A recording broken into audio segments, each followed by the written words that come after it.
Programme میں خوش آمدید اور اس وقت مجھے جوائن کریں مشاہد حسین سید صاحب، چیئرمین پاک چائنا انسٹیٹیوٹ، سینئر سیاستدان ہیں، ماہر بین الاقوامی امور ہیں. بہت شکریہ مشاہد صاحب، آپ جوائن کریں. 2 دن پہلے رائٹرز نے ایک سٹوری کی کہ آنے والے چند دنوں میں وائٹ ہاؤس میں chief of defence forces field marshal Asim Munir صاحب اور امریکی صدر ٹرمپ کی ایک اہم ملاقات ہوگی. وائٹ ہاؤس سے تردید آئی، پھر دفتر خارجہ کا رد عمل آیا کہ فی الحال ایسا کچھ نہیں ہے، لیکن ایک بحث چل رہی ہے کہ کیا پاکستان کو فورسز غزہ بھیجنی چاہیے یا نہیں. وزیر اعظم کے مشیر رانا ثناء اللہ نے تو رات کو کہہ دیا تھا کہ فوجیں بھیجنی چاہیے.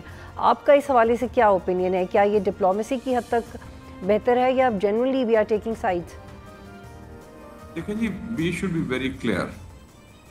ہمارا اس میں 2 بڑے کلیئر انٹرسٹ ہیں on the issue of Palestine and the Middle East. ایک تو ہے کہ ہم ایک مڈل ایسٹ کے پلیئر ہیں.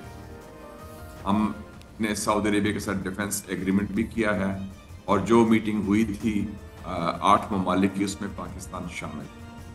لیکن ہمارا پوزیشن ہے کہ ہم پیلسٹینین سیلف ڈٹرمنیشن، حق کے خود ارادیت کے ساتھ ہیں، اور ہم کوئی ایسا اقدام نہیں اٹھائیں گے جو فلسطین کے مفاد کے خلاف ہو.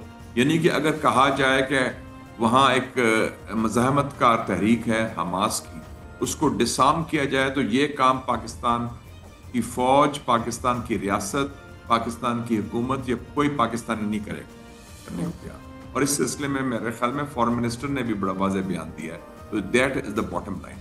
ہاں، اگر آپ نے پائیدار امن قائم کرنا ہے، استحکام لانا ہے as part of other Muslim forces, اور اس کی مدد کے لیے پاکستان کی فوج کی ضرورت ہے، اس کے لیے ہم لوگ Pakistan will always be available. But اس کام کے لیے نہیں. باٹم لائن کلیئر ہے: no involvement in Palestinian politics, no taking of sides, اور اسرائیل کے ایما پر کوئی ایسا کام نہیں ہوگا جو اسرائیل چاہتا ہے، خاص طور پہ حماس ڈسارم. یہ جو ہے نا کہ حماس کو ڈسارم کیا جائے، یہ ریڈ لائن ہے ہمارے لیے، وہ ان ایکسیپٹیبل ہوگا پاکستان کے لیے. وہ کام آپ باقی پیس کیپنگ کا کام ہم پہلے بھی کرتے رہے ہیں دوسری ممالک میں، اور وہ ڈفرنٹ سچویشن ہے، لیکن اس کے رولز آف دا گیم، اس کے زاویہ شوڈ بی ویری کلیئر. مساعد صاحب، آپ ماسکو سے ہو کے آئے، تو آپ کو کیا لگتا ہے کہ پھر وہ کون سے ڈپلومیٹک سٹیج پہ پاکستان مزید کامیابیاں حاصل کر سکتا ہے؟ وہ کون سی ڈیلز ہیں جو آپ کو لگتا ہے جس کے لیے ہم تیار ہیں؟ ایکسپلین کیجیے اپنا ایکسپیرینس. جی ماشاءاللہ، ایک تو یہ ہے کہ 2025 پاکستان کی خارجہ پالیسی کے لیے بڑا اچھا سال گزرا ہے. اس میں آپ دیکھیں نا 7 مختلف کیپٹلز ہیں: اینکرا، تہران، ریاض، بیجنگ، واشنگٹن اور ماسکو، جہاں سے میں ابھی ہو کے آیا ہوں، کل سے واپس آیا ہوں. ہمارا ایک مقام ہے، ہمارا ایک اثر رسوخ ہے، ہماری ایک احترام ہے، اور ہماری آواز بھی سنی جاتی ہے. تو یہ ایک یونیک پوزیشن ہے کہ پاکستان کا بیک وقت ان سارے ممالک کے ساتھ بڑے اچھے تعلقات ہیں. اور ان تعلقات کی وجہ یہ ہے کہ جو مئی میں ہم نے ہندوستان کے خلاف جب ہندوستان نے جارحیت کی، اس کا جواب دیا، تو پاکستان کو مختلف زاویے سے دیکھا. اب دوسری بات یہ ہے کہ ماسکو کی بات کی آپ نے، کہ آپ نے کیا دیکھا.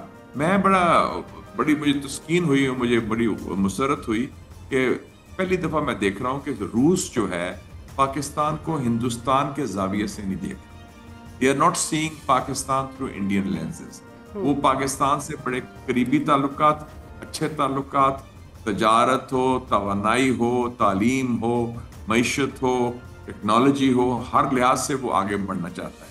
تو میں سمجھتا ہوں کہ پاکستان کے لیے ایک نادر موقع ہے کہ ہم اس تعلقات کو، اس ماحول کو آگے لے کے چلیں، جس میں پاکستان کے قومی مفاد کا مؤثر دفاع بھی ہو سکے. تو یہ ایک نئی صورتحال پیدا ہوئی ہے. اور مشاہد صاحب، آپ کو لگتا ہے کہ بھی پاکستان پہ یہ پریشر نہیں ہوگا کہ ہم کسی گروپ کا حصہ ہوں اور ہم ہر سٹیج کے اوپر وہ ڈپلومیسی بہت انٹیلیجنٹلی کر سکتے ہیں جو ہم کرنا چاہتے ہیں، ارسپیکٹ آف دا فیکٹ کہ بھارت کی لابنگ اور ان کی اکانومی کا سائز ہم سے بہت زیادہ ہے؟ دیکھیں جی، size does not equal strength. اگر اکانومی کا سائز 7 مئی سے پہلے بھی وہی تھا جو اب ہے، اور ان کی فوج کا سائز بھی اس سے پہلے بھی وہی تھا، ان کو جو حالات ہوئے ہیں کہ وہ ایک اپنے آپ کو ستون سمجھتے تھے مغرب حکمت عملی کے حوالے سے اس خطے میں، ان کو جو ان کا نقصانات ہوئے ہیں، ان کو جو پسپائی ہوئی ہے، وہ آپ کے سامنے، اور ہمیں کوئی چوائس نہیں ہے. میں سمجھتا ہوں کہ جو صدر ٹرمپ کی قومی سلامتی کی اسٹریٹجی آئی ہے، نیشنل سیکیورٹی اسٹریٹجی، اس میں بڑا واضح طور پر انہوں نے کہا ہے کہ وہ کوئی اس قسم کی نئی سر جنگ نہیں چاہتے چین کے خلاف، بلکہ چین کے حوالے سے انہوں نے بڑے نرم گوشہ رکھا، اچھے الفاظ استعمال کیے. اس کا ہمارے لیے یہ اثر ہوگا، جو اس کا سوال آپ نے پوچھا بھی ہے، کہ پاکستان پر اب اس قسم کا دباؤ نہیں ہوگا، اور ابھی فی الحال نہیں ہوا کہ آپ اس طرف ہوں یا اس طرف ہوں. ویسے بھی اگر دباؤ ہو بھی، ماضی میں دباؤ تھا بھی ایک زمانے میں، اس دور میں نہیں، ماضی کے دور میں، تو ہم نے بڑا واضح کہا کہ چائنا کے ساتھ ہمارے اسٹریٹجک تعلقات ہیں، قرینہ دوستی ہے، اور وہ کسی صورت میں بھی اس میں کوئی آنچ نہیں آنے دیں گے. وہی پوزیشن ابھی ہے ہماری. امریکہ ہم سے تعلقات چاہتا ہے. صدر ٹرمپ کا focus what I call is the 3 C's. It's crypto, critical minerals and counter terrorism. تو اس میں ہم تعاون کرنے کو تیار ہیں. اس میں چین کا بھی کوئی ایشو نہیں ہے، اور it's not either اور کس طرح چین ایک طرف ہے اور امریکہ ایک طرف ہے. تو ہمیں کوئی پوزیشن نہیں، بلکہ میں سمجھتا ہوں اس وقت دونوں ممالک کو، امریکہ کو بھی ہماری ضرورت ہے اپنے مفاد کے حوالے سے، اور چین کو بھی ہمارے ضرورت ہے اپنے مفاد کے حوالے سے، اور دونوں میں کوئی تضاد مجھے نظر نہیں آ رہا ہے اس وقت، کیونکہ امریکہ کی پالیسی ٹرمپ کے انتظامیہ کے دوران تبدیل ہوئی ہے چین کے حوالے سے. ماضی میں بائیڈن جو تھا یا اوباما تھا، ان کی اور پالیسی تھی، جنگجو پالیسی تھی، کولڈ وارئر پالیسی تھی، اور ان کی پالیسی کا محور تھا کہ ہندوستان کو تیار کرو چین کا مقابلہ کرنے. صدر ٹرمپ کی یہ پالیسی نہیں، جو بھی ایک خوشگوار تبدیلی ہے، اس کو ہم ویلکم کرتے ہیں اور ہمارے لیے اچھا ہے. اور مشاہد صاحب، کیا یہ بات بھی درست ہے کہ ان سارے معاملات میں کسی بھی طرف سے امریکہ کا پریشر نہیں آئے گا، چاہے وہ ڈسارم کرنے کے لیے فورسز بھیجنے کا سوال ہو یا کوئی اور معاملہ؟ امریکہ از ویری کلیئر کہ ہماری جو ہے نا باٹم لائن بڑی کلیئر ہے. مثلا ہم اسرائیل کو تسلیم نہیں کرتے، ہم حماس کو ڈسارم نہیں کریں گے، اور ہم چین کے ساتھ قربت میں کوئی کمی نہیں آنے دیں گے. یہ ہماری ریڈ لائنز ہے. اور بلکہ ایک اور میں کہہ لوں گا، ایون ایران کے خلاف بھی ہم کوئی اقدامات نہیں کریں گے. ایران کی تو ہم نے کھلی حمایت کی، حالانکہ اس وقت جنگ کا صورتحال تھی امریکہ اور اسرائیل کے ساتھ. تو ہم نے واضح طور پر جس انداز میں پاکستان نے ایران کا ساتھ دیا، کسی اور ملک نے نہیں دیا. تو ہماری پوزیشن آپ دیکھ لیں کلیئر ہوگی. اور یہی بات فیلڈ مارشل نے کنوے کی تھی پریزیڈنٹ ٹرمپ کو واشنگٹن میں بھی، کہ جی رجیم چینج کے پاکستان خلاف ہے، تو ہم چاہتے ہیں کہ ایران سے تعلقات بہتر ہوں امریکہ کے، اور اس علاقے میں استحکام آئے، امن آئے، اور کوئی اسٹیبلٹی آئے. ٹھیک ہے مشاہد صاحب، کچھ اور معاملات میں بھی آپ کا فیڈ بیک چاہیے. یو این کی ایک رپورٹ آئی ہے، اور وہ پہلگام واقعے کے حوالے سے اس میں مذمت کی گئی ہے کہ پاکستان نے حملے میں ملوث ہونے کی تردید کی اور غیر جانبدار شفاف تحقیقات کا مطالبہ بھی کیا تھا. اور ایک جامع رپورٹ سامنے آئی جس میں بھارت کے اقدامات پر سخت اعتراضات اٹھائے گئے ہیں. تو یہ ایک بہت بڑی ریسنٹ ڈپلومیٹک کامیابی ہے جو پاکستان کو ملی ہے. میں سمجھتا ہوں یہ بڑی اہم بات ہے کہ جو پاکستان کا ایک موقف ہے، جو پاکستان نے موقف اختیار کیا تھا پہلگام کے حوالے سے، کہ جناب آپ فیکٹس پر بات کریں، حقائق پر بات کریں، نہ کہ الزامات کی بنیاد پر بات کریں.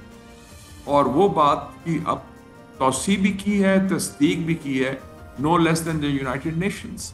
کیونکہ بھارت نے صرف الزامات لگائے جو حسب معمول وہ لگاتے رہتے ہیں.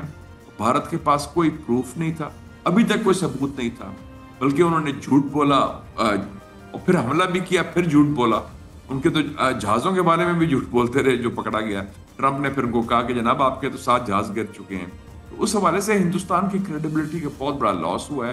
اور میں سمجھتا ہوں پاکستان کی ایک سیاسی، سفارتی اور اخلاقی اور قانونی فتح ہوئی ہے، کیونکہ ہمارا موقف حقائق کی بنیاد پر تھا، فیکٹس کی بنیاد پر تھا، اور وہ موقف یونائٹڈ نیشن نے بھی تصدیق. That's very positive for Pakistan. Mushahid صاحب، کل ایک فیصلہ ہے، ہائی کورٹ نے اپنے جج کو عہدے سے ہٹایا ہے. آرٹیکل 209 کے تحت سپریم جوڈیشل کاؤنسل کا کیس تھا، یہ دلیل دی جا رہی ہے، اور آپ نے خود وٹنس کیا ہے بھٹو کا ٹرائل. تو اس کے اوپر آپ کچھ کہیں گے؟ ہاں، میں نے بھٹو کا ٹرائل وٹنس کیا تھا. I was thing. اور وہ ٹرائل کی جو بنیاد تھی وہ چونکہ سیاسی تھی اور اس میں جوڈیشل مرڈر تھا. تو وہ جو ٹرائل تھا بھٹو کا آپ نے دیکھا وہ خود سپریم کورٹ نے انڈو کیا. اور یہ بھی مجھے لگتا ہے کہ جج کو نکالنے کا فیصلہ صرف اور صرف آئین کے تحت سپریم جوڈیشل کاؤنسل کر سکتے اور کوئی اور طریقہ کار نہیں. یا تو وہ خود استعفیٰ دیں یا سپریم جوڈیشل کاؤنسل ان کو نکالے. تو that procedure has not been followed in this case and اس میں بھی it is a controversial decision اور اس کے نتائج جوڈیشری کے لیے, قانون کی بالادستی کے لیے, رول آف لا کے لیے اچھے نہیں ہوں. لیکن مشاہد صاحب آپ کہہ رہے ہیں کہ نتائج اچھے نہیں ہوں گے, وزراء بھی خود تسلیم کر رہے ہیں کہ یہ سب ٹھیک نہیں ہوا, یہ ریورس ہو جائے گا, کیا کوئی اس کو چیلنج کرے گا؟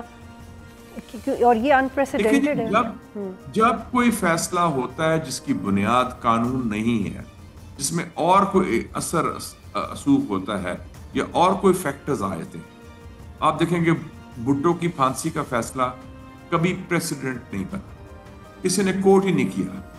سملرلی میں ابھی ایک اور مثال دیتا ہوں, میاں صاحب کو نکالنے کا فیصلہ اقامہ کے تحت کسی نے تسلیم نہیں. سب کو پتا تھا کہ یہ فیصلے کی بنیاد ہی غلط ہے کیونکہ اس میں قانونی تقاضے فالو نہیں ہوئے, اس میں سیاسی تقاضے فالو. سملرلی یہ جو فیصلہ ہے جو آج اس کا آپ ذکر کر رہی ہیں, جس طریقے سے ہوا ہے اور اس کی بنیاد اسٹرکٹلی قانونی اور آئینی نہیں ہے, تو ظاہر ہے وہ کنٹروورشل ہوگا.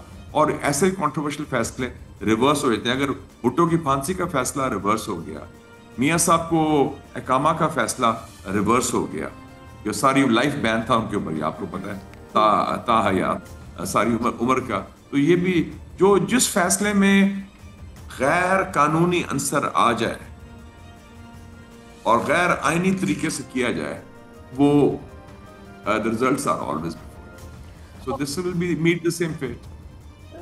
اور مشاہد صاحب آپ ہمیشہ سے گرینڈ نیشنل ریکنسیلیشن کے ایڈوکیٹ رہے ہیں, اب آپ کو کیا لگتا ہے کس طرح کی ریکنسیلیشن ٹالرنس آ سکتی ہے معاشرے میں؟ جو دیکھیں جی, پاکستان میں اس وقت ہماری انٹرنیشنل پوزیشن, ہماری ریجنل ڈپلومیٹک پوزیشن بڑی اچھی ہے, لیکن پاکستان کے اندر سیاست کے اندر وہی چپکلش, وہی تضاد, تکرار, تصادم کی سیاست چل رہی ہے.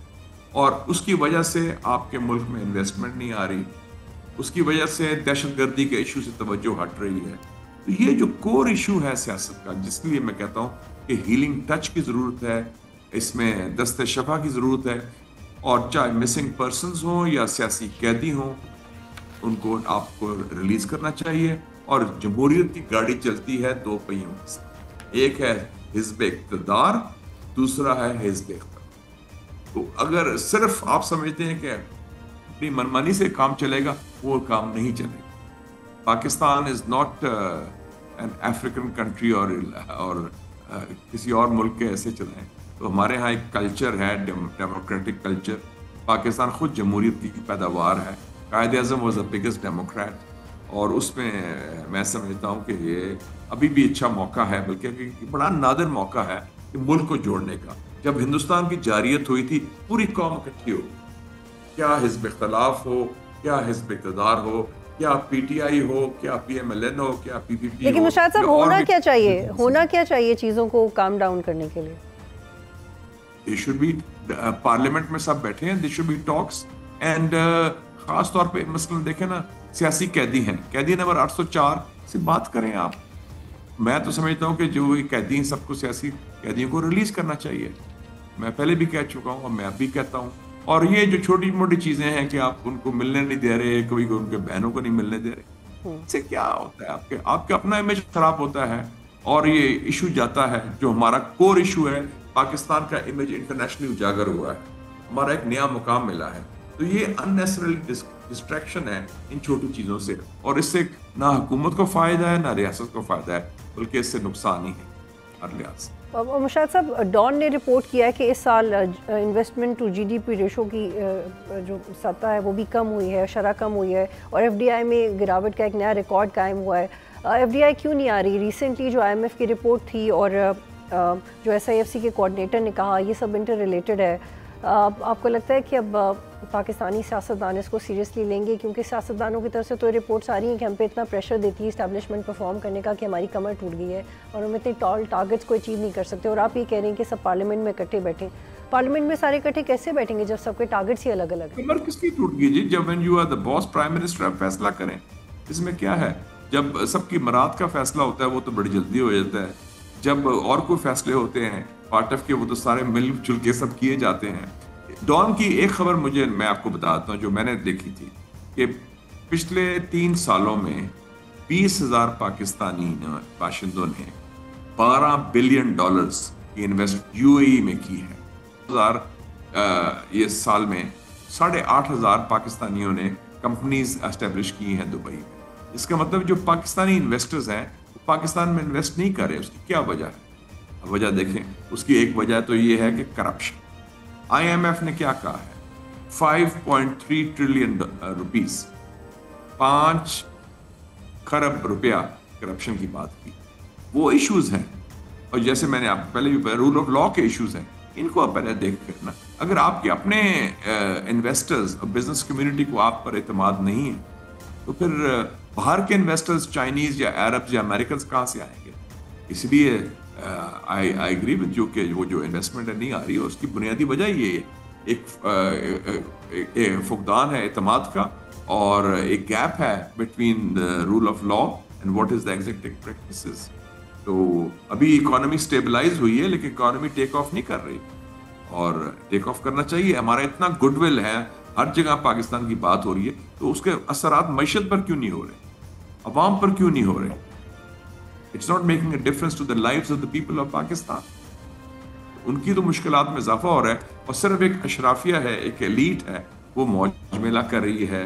وہ کوئی شوگر کارٹل ہے، کوئی سیمنٹ کارٹل ہے، کوئی سارا کچھ ہے، وہ اپنے لیے مراد لے رہے ہیں. تو یہ ایک بڑا گیپ ہے between the elite and the street, and this gap has to be met. And اس میں کور ایشو کرپشن بھی. اور یہی کنسرن ہیں انویسٹرز کے. جی بالکل، میں جہاں بھی انویسٹرز کو ملتا ہوں، چاہے اسلام آباد ہو، لاہور ہو، کراچی ہو، ان کی ایک ہی بات ہوتی ہے کہ کوئی بزنس نہیں چل رہا، کوئی بزنس نہیں آ رہا، مزہ نہیں آ رہا، اور حالات سازگار نہیں ہیں. کیوں نہیں سازگار؟ یہ مین میڈ پرابلم ہے. اگر علاقائی صورتحال جو ہمارے ہاتھ میں نہیں تھی اس میں حالات سازگار ہو گئے ہیں، سفارتی لحاظ سے سازگار ہو گئے ہیں، تو معاشی طریقے سے کیوں نہیں سازگار ہو رہے؟ What is the problem? کیا آئیڈینٹیفائی کیا؟ صرف دورے کرنے سے تو نہیں ہوتا کام. لیکن مشاہد صاحب ابھی ہم لوگ پاکستانی اپنی بزنس کمیونٹی جو ہے اس کو اعتماد نہیں. دیٹ از دا کوشش. لیکن مشاہد صاحب ہم لوگ بھی جب اہم عہدے پہ بیٹھے ہوئے لوگوں سے ملتے ہیں تو ایسا لگتا ہے کہ اسٹیبلشمنٹ اپنی الگ تیاری کر رہی ہے ملک سنبھالنے کی، اور ان کا اپنا ایک جذبہ اور جوش ہے، اور گورنمنٹ الگ کر رہی ہے. ایک طرف اسٹیبلشمنٹ نہیں، دیکھیں نا، میں بات سیدھی ہے. وہ پریزیڈنٹ ٹرومین تھا امریکہ کا پریزیڈنٹ، وہ کہتا تھا the buck stops there. جب ہمیں ضرورت پڑتی ہے اسٹیبلشمنٹ کے ذریعے ہم پاور میں آتے ہیں، اسٹیبلشمنٹ کے ذریعے موج میلہ کرتے ہیں، اور جب آپ ڈلیور نہیں کرتے تو کہتے ہیں اسٹیبلشمنٹ ہمیں کام نہیں کرنے دے رہی. کون سا کام نہیں کرنے دے رہی؟ وہ روک رہی ہے کہ وہ کہتے ہیں کہ کرپشن کرو، وہ کہہ رہے ہیں کہ عوام کے خوشحالی نہ ٹھیک کرو، عوام کے لیے مراحت نہ دو. وہ کس چیز میں رکاوٹ ہے؟ اپنا کام تو ٹھیک کریں نا. اور یہ رول آف لا ہے. اگر کوئی جج کا بیٹا 2 خواتین کو، بچیوں کو مار دیتا ہے، اس کا کوئی پرسان حال نہیں ہے، تو وہ کس کا کوئی ہر بات کوشچن کی اپنی ذمہ داری کیا ہے وہ آپ تو نبھائے نا. You can't handle that. ایک گورنمنٹ فنکشن کر رہی ہے، گورنمنٹ صوبے میں گورنمنٹ فنکشن کر رہی ہے، بلکہ آپ کو صوبوں میں بھی بڑی پاور ہے سب کے پاس. لوگوں کے مسئلے کیوں نہیں حل ہو رہے؟ ابھی تک ایشو ہے ہر جگہ، کلائمیٹ چینج کا ایشو ہے، اسموگ کا ایشو ہے، عوام کے مسائل حل نہیں ہو رہے. اس کا مطلب ہے کہ جو رولنگ کلاس ہے، اس کا پولیٹیکل ایلیٹ ہے، وہ ان کے اپنے focus is on different issues, not the concern for the welfare of the people of Pakistan. یہ بنیادی بات. بہت شکریہ مشاہد صاحب، پروگرام میں جوائن کر رہے تھے. آج تک کے لیے اتنا ہی. پروگرام دیکھنے کا شکریہ. اللہ حافظ. سبسکرائب کریں اور بیل دبائیں تاکہ کوئی خبر رہ نہ جائے.